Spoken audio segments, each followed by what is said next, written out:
Hello, welcome back everyone to another Company Affairs 2 Rebuildcast, and this time it is going to be a 3v3. As you can see, on steps. Why would you ever want to play a 3v3 on steps? That's just impossible to understand for me. Anyway, I think it's sent in by Kavas because I saw that the name of the person who sent in the replay was Lithuanian, so it would make sense for it to be Kavas. Is it you, Kavas? By the way, kvass is very, very tasty. Anyway, his buddies. Arabic name I can't read, and Beetle Korean name I can't read. So, Beetle plus Arabic plus kvass versus Pupok, Abla, and TFIF, or TFI Friday. Okay. Well, yeah, okay, it was Kvass. It is him, we have confirmed. Anyway, he's coming down south with 2 cube wagons, with 3 cube wagons. Who could have ever thunk it? Anyway, I think this is actually a decent idea, well, at least going for 2 cube wagons. I'm not sure about the third one, because, I mean, it is steps. Like, things are gonna go down slowly because it's like, the distances are long. It's a 3v3, so the distances are even longer. The points are spread out apart from each other. It's relatively easy to sneak in cube wagons and do things. Anyway, first engagement. We have Stern Pioneers trying to reach these combat engineers up close, but yeah, penals. So I'm guessing that these guys will get gunned down. Let's go take a look at the center. It looks like some Volksgrenadiers plus the MG42 are going to try to destroy the British units that are trying to capture the middle, and they're going to be relatively successful thanks to the MG. I don't think that the British Universal Carrier is going to really be able to do anything. I think my game volume was also too loud. As expected, the Sternpiles ran for the hills, and that's probably a good idea. However, things are not going to go all that well, I think, for the cube wagons because of the penals. The penals should be able to do quite well against them, and yeah, as you can see, they're doing quite a lot of damage. Can penetrate that frontal armor after the nerf relatively easily. The problem, of course, is that there's a lot of cube wagons. There's a 4th one as well, so yeah, Kvass really going heavy on these Q-Bulls. We'll see if they pay off. And what's kind of scary about this is that TFI Friday is tier 1, so you might go with clown cars. And that would be relatively difficult to counter if you have 4 cube wagons. Because the cube wagons don't really do a lot of damage to the clown car anyway, so yeah. And of course, the clown car is one of the few things that can actually outrun the cube wagon and destroy it. Anyway, center is doing quite okay for the Germans. The problem is the Brits were able to build a trench, and now with the help of the UC, now they might want to recapture this point. Where's the MG? I have no idea where the MG went. It went down south. Interesting idea. That's going to sort of defend this field point, depending on if they can get some line of sight or not. Can they get some line of sight? Yes, they can. Okay, so they're going to protect that sudden point. And, of course, penal battalions upgrading with that PTRS because of, well, you know, yeah. 5th cube wagon on the field. Okay, I see where this is going. Anyway, I feel like at this point you should build a Stern pile just so you can have more things that can repair. Anyway, here comes the cube wagon horde. Thanks to the support of the Grenadiers, easily able to fend back those penals. Penals that are going to try to run away. 3rd penal squad tries to come in, but against all of this Germany, I'm pretty sure that they're not going to do anything. And the Brits trying to kind of flank up north, and that's working out. I mean, looks like Beetle is having a very, very hard time. Might lose that Volksgrenadier. Stop building. No, stop building and fire. You would have killed him. Oh, my God. Rage. Anyway, yeah. What is this guy doing? He's building the fucking Brest fortress up here. Pupok, just building up a bunch of sandbags. Anyway, see, the north is under the control of the Allies. That's fine, but they need some fuel. Otherwise, well, the Germans are going to outdeck them and easily crush them. As you can see, already getting up that 3rd supply half-track for Beetle. Might want to turn that into a mechanized regiment headquarters and get himself something like a Luke's. His buddies, well, what are they doing? We have tier 0 for Kampfgruppe guy. Actually, no, tier 1 plus battle phase 1. And Kvass does have the truck. I wonder what he's going to turn that into. I'm guessing a mechanized regiment headquarters, considering that he still has 5 KUBEL wagons, just so that he can get those lovely whatchamacallums. Repair people. You know what he might want to do though is just go for battle group into. Well, he's going for mechanized. See, the thing is, like with this many KUBEL wagons, of course his opponent is going to go for some PTRSs, right? So they're going to go for something that can counter light vehicles. So going for the mechanized regiment headquarters maybe might not be the best idea, because they're already going to have counters for your light vehicles. So it's not like Halux is going to surprise them if you have 5 KUBEL wagons already fighting them. Anyway, 4 KUBEL wagons. This is possibly the biggest concentration of KUBEL wagon firepower you've seen ever. And yeah, they are concentrating their firepower on those infantry sections, so much so that it's bugging out the game. They wipe out one of the infantry sections. I'm not sure what's happening to the sound. I am very sorry for this, but I'm not responsible for Relic's actions right now. Okay, seems like it's stopped. And yeah, unfortunately, well, it hasn't stopped. It's just changing around. Anyway, just too much sound work coming in from these KUBELs. Anyway, of course, the Universal Carrier converted to the Wasp Carrier, which normally might be a pretty good idea. The problem is, yeah, he's facing KUBEL wagon spam, so the Flamethrower isn't going to be as effective as the Bren would be, or, of course, as the Vickers K would be. The Vickers K would be very good against us, but there's already a regular Vickers. Regular Vickers pouring in the fire, and what the heck? Game. A capture point is being overrun. Game. Why? Why do you do this to me? Anyway, seems like it's fixing itself. Okay. Thankfully, I mean, we finally have a little bit of a defense attempt by the Brits. Although, for some reason, they're still ignoring the central point. We have the penals down south. Looks like the sound is still bugged. Yeah. Anyway, the penals are trying to charge down, and this is not really working out well for them. Of course, the KUBEL wagon's going to recapture the center. How many KUBEL wagons are left? 3. Might be too soon if this Vickers continues to get some shots into this one KUBEL wagon. Get out. Okay, good. Not even sure what was spotting this guy. Anyway, we have the Lukes coming in from Kvass, as expected. But with 3 penal PTRS squads, I don't think that this is the best idea possible. In fact, if he had to go with the mechanized regiment, I would have gone with the Stuka, just to try to get a nice barrage off on these guys. Or maybe he might want to spam out Luxes. You know, just try to find something that can deal with the spam of PTRS infantry. And what is this guy doing? He's got 5 conscript squads, and they're all building their own little defensive fortresses up here. And he's got his engineers planting down mines and all of that. I mean, he's really fearing an attack into this area of the map, but, like, that's a pretty bad idea, because why would they attack here? There's no points up here. I always think about, like, what your units being in one place are going to actually do. And, yeah, I'm sorry for the bloody...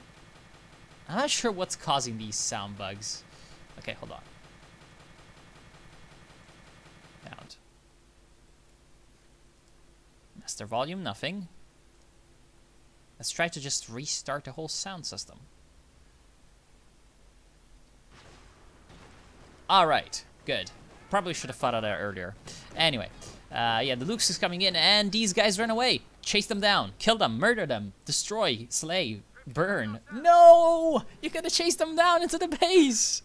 Okay, they're gonna get away. Unfortunately, yeah, even the chase probably wouldn't have done all that much. I mean, he's gonna chase late, which is gonna do even less. Although, maybe he's not chasing. Maybe he's gonna try to go up here and crush this forward assembly. Right, now they need the medics with munitions. Anyway, yeah, another Lukes from, of course, Korean guy Bido destroys that, and it's still bugged. What the fuck? Destroys the Bofors before it can set up, and yeah, a little bit late for that British announcer guy. Anyway, Lukes, of course, also can easily counter that Wasp carrier, so not fun for them. And here comes some anti-tank grenades. That Lukes is probably going to die. So Beetle right now getting crushed by a 2v1, although, I mean, it's not entirely because of the 2v1 that he's getting crushed. He's also being very, very reckless with his units, and he's gonna have to get saved by Arabic guy. And also, Kvas coming in. Unfortunately, Kvas is gonna meet these Piats with the Lukes, so probably he's gonna have to escape. Also, yeah, his cube wagons not really gonna have an easy time against this, and Lukes is almost dead. Can that Piat connect? That was a Homan and a half, and it's gonna kill it and destroy my sound yet again. The cube wagon also dies, so now we're down to 2 Kubels, and the Lukes is dead. That's very unfortunate, to be completely honest. So at this point, Kvas should just probably go for a Schwer Panzer quarters, and yeah, Schwer Panzer quarters, get a Panzer IV, and right now maybe even get Luftwaffe ground forces and pop out some Fallschirmjägers, because his opponents are weak when it comes to anti-infantry. Like, look at this. 3 Pinos with PTRSs plus, 4 Pinos with PTRSs. And, what the fuck? I don't know. 4 Pinos with PTRSs. Feel like that's not really going to do anything if you can get a couple of Fallschirmjägers or a machine gun. So really, I should be focusing on getting some anti-infantry right now if I were the Germans, and getting the infantry dominance above the battlefield. Just kind of getting themselves the, of course, resource superiority, getting the map control, all of that. I feel like the Allies wouldn't have that much of a fight against that. What is the attacking situation for the Allies? Well, we have the tier 2 for Abla. Of course, he went for the Bofors, but the Bofors wasn't really useful. Pupok doesn't have any teching. And his buddy doesn't have, well, no, okay, he does have Tank of a Battalion Command. So the only person on the Allied team that went for armor, or rather that can go for armor. Why did he have to take exactly that retreat path? I will never know, but that was hilarious. Right, because he was trying to retreat over here. So he thought, hey, I'm going to do this. Okay, that's very unfortunate. Of all the things that could have happened, that is probably the most unfortunate. Anyway, the 3-inch mortar emplacement is getting crushed by the Lukes, but it also managed to destroy a, Sturm Pioneer squad, which is kind of funny. Here comes the T-70. The T-70 is going to just easily destroy that bunker, preventing the bunker from being all that useful. And unfortunately for the Germans right now, there's a lot of light vehicle units. PTRSs, T-70, so unfortunately the cube wagons are not long for this world, and even the Schwer Panzer quarters that was trying to set up here, yeah, not gonna be the best thing. Also, Kvas went for the Battleport quarters, so I think he's going for the KT, and at this point, I wouldn't blame him, to be completely honest. He's not even that far away. He can probably get it in about 10 or 12 minutes or something. Actually, no, with the fuel income that the Germans have because of the Arabic guy, he can probably get to KT in 5 minutes, because as you can see, Arab guy over here has, fuel cashed it up pretty much like a boss. That's very, very strong, to be honest, especially considering that they also had 2 fuel points secured for most of that time. The Germans have such a massive superiority when it comes to fuel that, to be honest at this point, they really should be just going for that late game, and that's what Arab guy is doing. He's going for the battle phase 3. That's a very, very good idea, to be honest, from him. He wants to go ahead and get those Panzerwerfers at this point, and probably some Panthers as well. Because as you can see, he's facing some pretty ridiculous infantry blobs. Gonna get flanked by this little British contingent, unfortunately for him. But yeah, his MG42 is really massacring the Soviet little incursion. Oh, there's actually a bunker over here that can support. Well, bunker are not going to have an easy time against Piats. Anyway, in the south we have a German attempt at a counterattack. This time it's all infantry, and oh look! These guys don't really have any anti-infantry. Of course, right now we do have the T-70, so the T-70 is going to have to be afraid for the Panzerschreck and the Panzerfaust on this infantry, but other than this, T-70 can do some damage. So we'll see if these Panzerschrecks can turn around and do some damage to the T-70.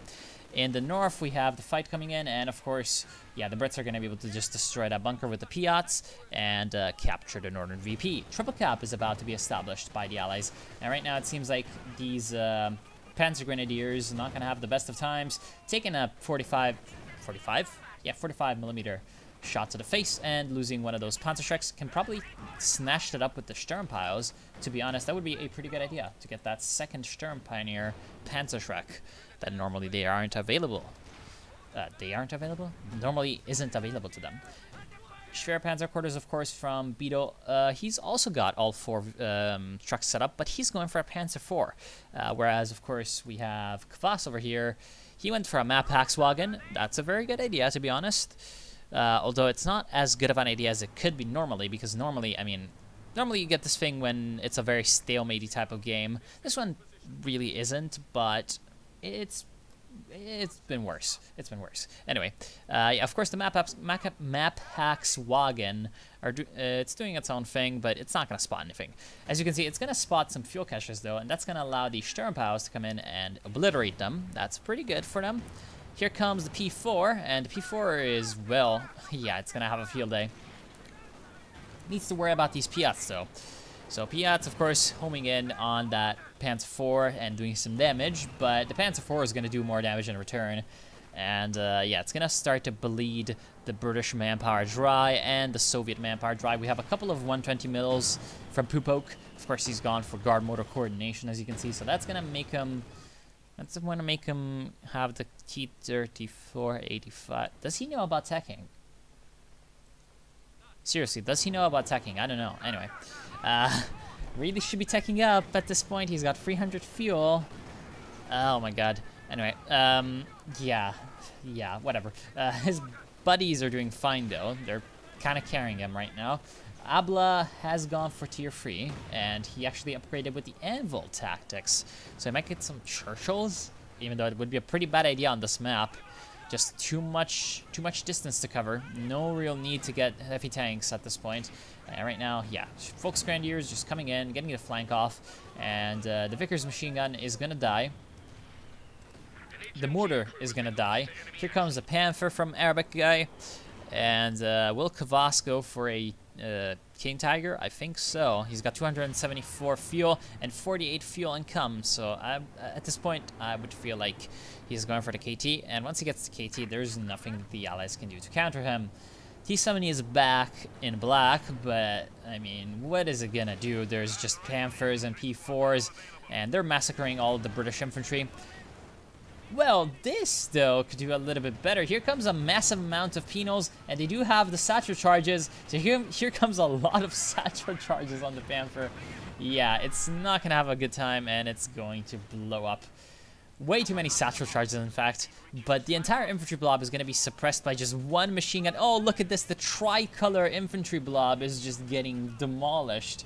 That is very, very sad. And the MG34 plus the Vickers are just going to have an easy time, and as expected, here comes the KT. So at 17 minutes, obviously a pretty early KT, and honestly the KT can probably just attack, move into the base and win. Abla going for a Valentine. I don't agree. To be completely honest, I don't agree. I feel like the Sherman Firefly would have been a good idea, but I don't need to say that now, do I? I mean, it's pretty obvious. Don't get a Valentine at 18 minutes, get a Sherman Firefly or something, especially when you're below the enemy on fuel.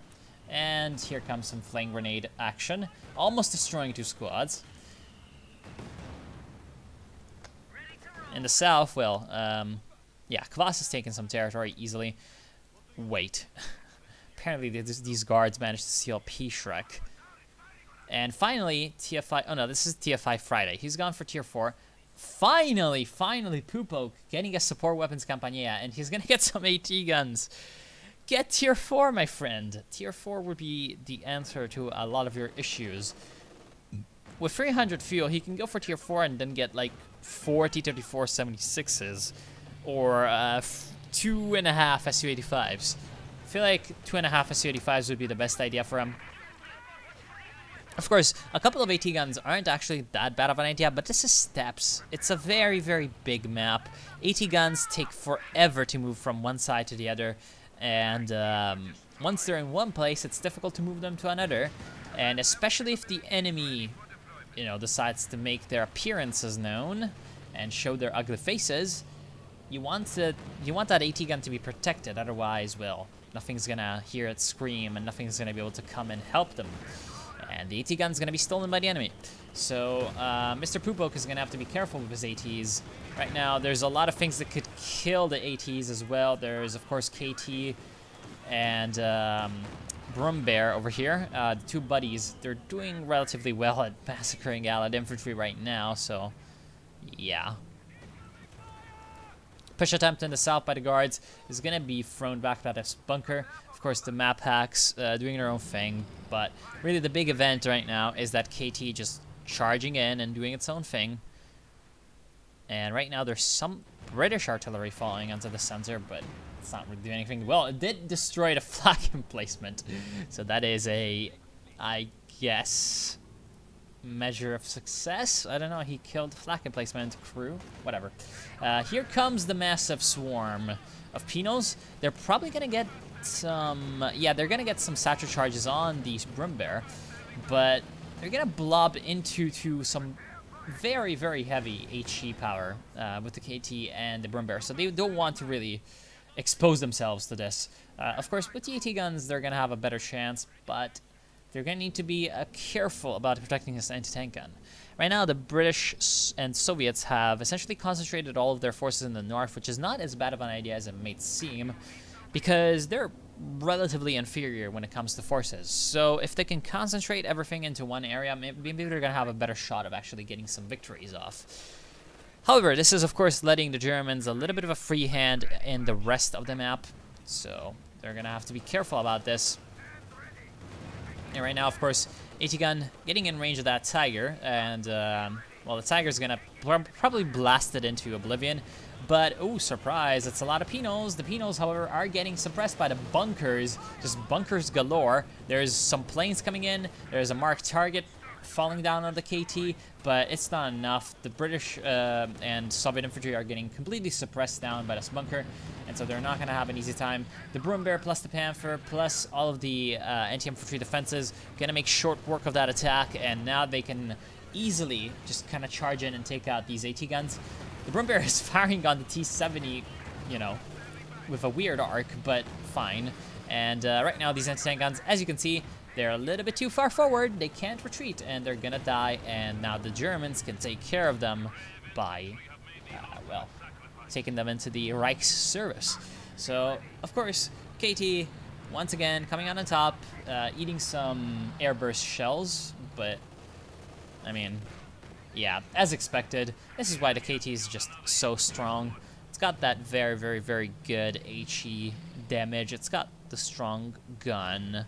It's very, very good against vehicles, very, very good against enemy infantry. Of course, TFI Friday also has guard motor coordination tactics, so you can also get out some T-34-85s. So if his buddy over here, Poopok, doesn't want to, he can get some T-34-85s of his own. Here finally comes a Firefly. Took forever, but it's a little bit too late. We have KT number 2 on the field for Beetle. Now with KT plus, of course, Sturm, Panzer, and Panther, well, I'm thinking that now the Germans can literally just A-move into the Allied base and win the game. Because, well, I mean, one tank is gonna eat the dirt early, and then the other tanks are gonna come in and destroy everything when the Allies have nothing left. As you can see, here comes the marked target, but the KT is gonna escape out of there. Eating an anti-tank grenade, though. That's really quite a bit of damage being dealt to this thing. However, yeah, here comes something, although that might be, the sector assault might be some smoke. No. So the KT is actually taking a lot of damage, but here comes the death of the anti-tank gun. However, here comes some anti-tank grenades. One of the anti-tank grenades almost destroys the KT, but the second one does not come off because of the conscript being pinned down. Here comes a nice bombing strike from the sector assault, destroying the rest of the infantry, and the KT is going to survive. 120mm mortars missing their mark just barely. In the north, cap attempt by the Germans was completely destroyed by the T-70, but the T-70 is probably going to get completely destroyed by the Panther. So overall, yeah, I would say the Allies not really having the best of engagements. Losing their T-34-85. At least they're getting some results by shooting up this Sturmpanzer. However, the Germans are about to take the north, and once they take the north, they're going to have a triple cap. And with the triple cap, I don't think that the Allies are going to have the best of times. Right now, they're down to 307 VPs. here comes the tulip rockets, but they miss by a country mile and a half, and the Panther, once it gets behind the Firefly has no chance. Firefly, very, very slow turret rotation, almost like a assault gun, unturreted, but, you know, it can do its own thing. As you can see, the Panther can play some games with it, just kind of get around its turret traversal and easily shanking it in the front. Panzerwerfer on the field, and in the south, there's nothing to challenge the German supremacy here, so I'm guessing that the Allies, well, with these two T-34-85s, they can try to do something, but once the Axis pull back and get their vehicles all repaired, things are not going to be looking all that good for them. Although, nicely done, I'm going to say, TFI Friday decides that, well, things aren't going all that well up north. I'm going to make a bit of an attack down south. First, hits a mine, because he didn't bring a minesweeper, but at least he managed to do something, and now he's probably going to destroy this bunker as well, and if he follows up with some infantry, well, he's going to capture the south, so that's pretty okay. And in the meantime, his allies are going to try to distract the Axis up here in the north, which might work. Kvass is also going for a Jagdpanzer IV, which is, I think, not the best decision. I myself would have gone for some Panthers, although, well, there's already a few Panthers on the field, so might want to go for Jagdpanzer IV for that reason. I don't know. Might want it because it's cheaper. Flame grenade. Dodged. Anyway, where are the tanks? Well, the Jagdpanzer, you have a Goliath, of course, Kvass with the Overwatch doctrine. I haven't seen it used right now in this game yet, but hey, what can the Goliath do for the Reich? We'll see. Of course, Germans kind of gathering up their other vehicles. Here comes another Panzer IV, fresh off the factories.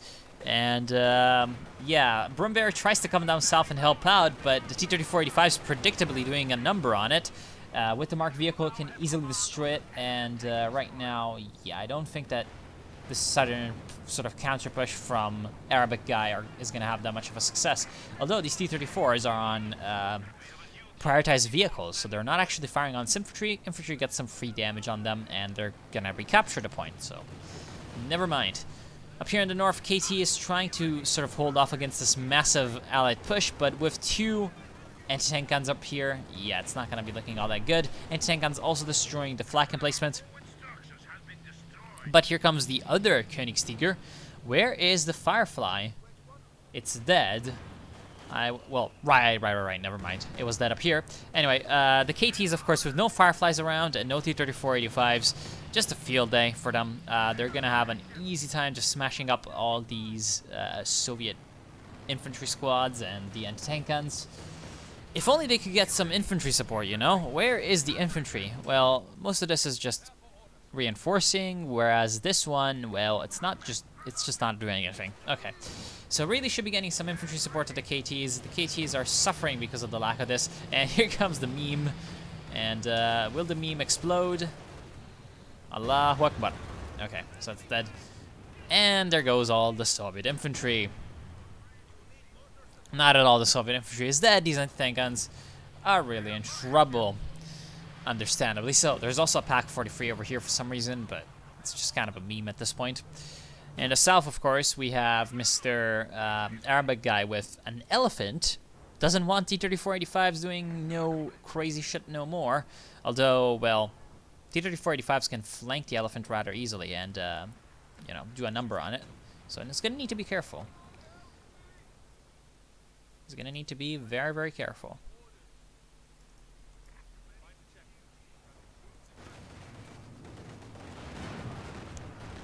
And of course, you can just kind of obliterate some infantry squads, but here comes the elephant, here comes the Panther, and if these T-34-85s don't try to flank, they're just gonna sit there and die, and yeah. Because the T-34-85s just need to flank against these kind of tanks, and since they're not, yep, they're gonna die. A pretty bad death. Anyway, anti-tank gun for the British, also going to die. Protect your anti-tank guns, man. Really need to do that. Otherwise, especially on a map like Steppes where there's just massive, massive open spaces, there's nowhere you can hide your anti-tank guns. There's nowhere you can run away to. You just need to protect them. There's no other way. TFI Friday is going to quit, and I think that everybody else is going to quit as well. I guess, well, the Allies really just needed to tech faster. Like, they teched so slow. Was that a Goliath exploding on the T-34 and doing no damage? Anyway, so the Germans just out-teched the Allies. They got to higher tech units faster than the Allies did. And that's generally the opposite of what is supposed to happen. So, well, I don't really see how they could have won in that kind of situation. Here comes, of course, the sink error. That is because they all quit rather than surrender. However, what else could they have done better? I don't even know. I don't even know anymore. Well, okay. They probably shouldn't have built this blockhouse up here. Poopoke, I feel like it was just, oh my god. 800 fuel. I usually don't like to blame one person for an entire team, but really, in this game, Poopoke was just the person that dragged down the Allies. Like, Abla wasted his vehicles, didn't exactly have the best build order. He's building a Cromwell at 31 minutes when getting his KTs. But at least he built units, at least he kind of tried to micro them. He had a sort of semblance of a strategy. He wanted to take over the sort of northern part of the map, although he probably should have focused more on the center, considering, you know, he's the one in the center, and the center has that fuel point. Still, he had something that he was going for. And his buddy, similarly. He had those penals in the early game because he wanted to counter the KUBEL wagons. Of course, ended up switching into the guards. That's okay. That's all fine. Getting some T-34-85s on steps, pretty good idea. He was coming into the south when he thought it was unguarded. That was a good move. He was coming in to help out his allies in the north. That's also a pretty good move. But the Poo guy over here, Poopoke, oh god, what was he doing? Okay, so the point of building a defensive structure, of course, it's to protect something important. If you're just kind of standing up here, it's not really protecting anything important. Like, why would anyone come up here? Like, yeah, sure, you can maybe place a machine gun to cover this VP from here. So what? You can go around it? In fact, as you can see, the Germans put a machine gun up in a pretty bad spot anyway. And oh look, it didn't do anything. Did they have to build sandbags around it though? No, they didn't. And put all the conscripts here. No, they didn't. Anyway, it's just, oh my god. And then going for a spam of 120mm mortars in the late game. I mean, 120mm mortars are fine and dandy and all, but after a certain point, you want some armor. You want some armor, man. And you want some anti-armor as well. At the end, at least he went for some AT guns. The Allies, as a whole, went for AT guns relatively late, especially considering what the Germans were clearly going for, as evidenced by the 5 KUBEL wagons that Kvas purchased in the early game. And, in fact, both of the OKWs ended up going with Mechanized Regiment Headquarters and an early Luke's. So, it would have been beneficial for the Allies to get some extra AT in the early game. For the Germans, well, the 5 KUBEL wagon strategy is an interesting one. I'm not sure it should work or not. It probably doesn't work ever, but it was fun to look at. It was pretty fun. And then he ended up transitioning, which is good, into Volksgrenadiers. Although, to be honest, I would have liked some Fallschirmjägers. I mean, I guess he went for the Goliaths to get some memes out, and they did okay. They did okay. The Goliaths aren't that great. The Sector Assault is a little bit better than what it used to be, but overall I just still think that this Overwatch doctrine is pretty pathetic. If you want some anti-infantry, which is basically what this doctrine provides you with the Goliaths, because it's not like they do all that much damage to armor, and it's not like they do anything else, like, yeah, sure, early warning, yeah, sure, forward receivers, some extra vision. On steps, it's worthless. And For the Fatherland is okay, but it's also expensive when it comes to munitions. Guess what else is expensive when it comes to munitions? Sector Assault and Goliaths. So literally everything else that's useful in the doctrine. It's still kind of an incoherent doctrine. If you want anti-infantry, you might as well just go for a Führersturm, because it's just better. And yeah. Still though, it was fun to be, fun to look at. It was fun to watch. And Beetle guy, well, he was a little bit wasteful with his infantry. And then he ended up building a Pak 43, which might not have been the best decision, going, of course, fortifications. Arabic guy had a very, very good idea by OPing up all of these points. That was very well done, and that propelled the Germans into a very fast late game, which the Allies just could not counter. And in the end, I feel like Arabic guy really pulled a very, very good move with those caches. Not really sure about his infantry management. He was doing quite well for a while. Looks like he's lost everything. And then in the late game, I mean, he kind of wasted some vehicles, such as the Brum Bear in here. And I believe he also wasted a Panther. Don't remember exactly where, but he kind of lost his first Panther in a pretty retarded way. If I can, I remember it being lost in a stupid way. So you're gonna have to just trust me because I don't remember. I don't remember exactly. Anyway, and the elephant is fine. I mean, it stops. Might as well get an elephant. Anyway, this is gonna be the end. I want to thank you all for watching. I hope you've enjoyed, and I will see you soon.